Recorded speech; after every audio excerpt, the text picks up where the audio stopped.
Mnemonics are mental hooks that allow you to recall a piece of information.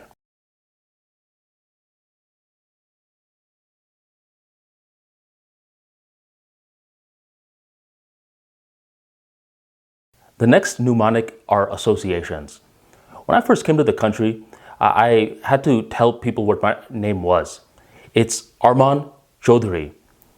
And whenever I was trying to say that name, people were like, "What? How do you say that?" I'm like, Arman.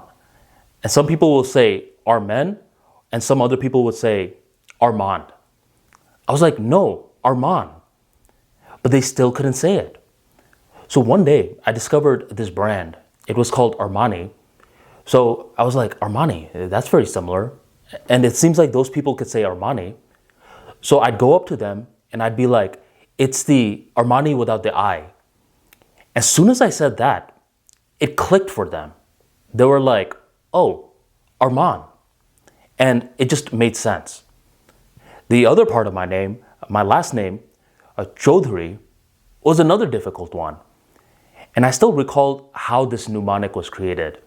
I believe I was in the second grade at the time, and Miss Smith, she had this exercise where we were all learning about mnemonics.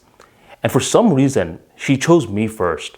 And she put in Chaudhary, which she pronounced Chowdhury. She just couldn't say Chaudhary.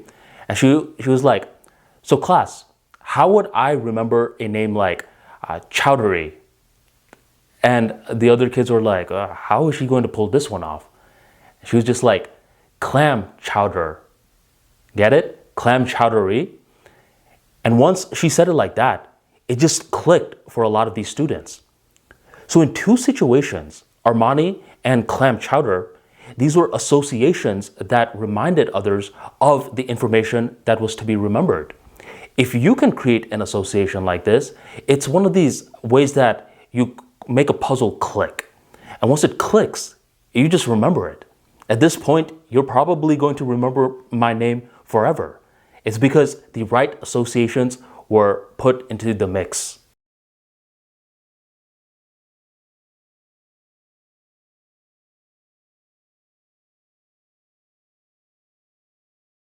Now, in the last clip, I actually introduced something that was highly powerful. An anecdote. An anecdote is a personal story, and I told you two anecdotes.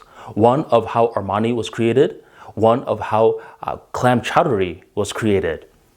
By using anecdotes, this personalizes the information. See, here's the thing. If someone comes up to you and is like, hey, do you know the speed of light is X, Y, and Z?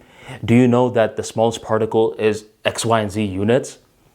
These aren't really things that pertain to you on a day-by-day level. But if you could find a way for it to pertain to you, now automatically your ego is getting engaged.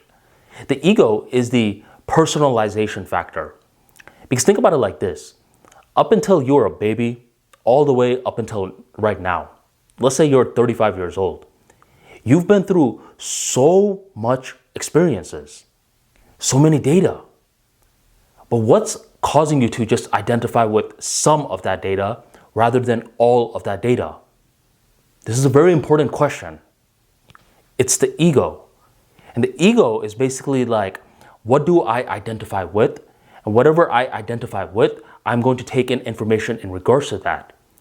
So by creating an anecdote, what's happening with you is that you are appealing to the ego. You're speaking its language. So whatever information that you are trying to learn, do your best to see if you can create some sort of anecdote, personal story out of it. And by you doing this, you increase your likelihood of remembering this information.